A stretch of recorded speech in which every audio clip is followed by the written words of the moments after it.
Hello guys, good morning. So ito, papunta na naman ako sa trabaho pero medyo malamig ngayon guys.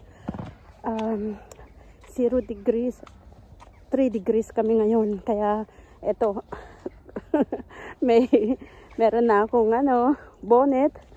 Tapos yung hood pa ng aking jacket, kailangan kong isuot kasi wala akong shawl, wala akong shawl. Malamig. So kailangan ilabas na naman yung mga gloves, yung mga winter shoes.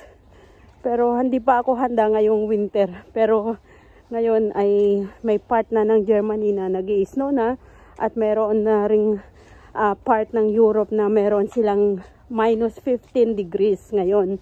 So ito, kailangan talagang balutin ang sarili kapag ganitong malamig na malamig para hindi magkasakit.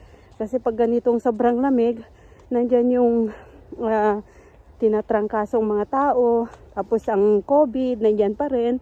Kaya kailangan talagang palakasin ang ating immune system at kailangan protektahan ang ating katawan kasi pag ganitong sobrang lamig, madali tayong magkasakit. So ito, nandito ako ngayon sa train station dito sa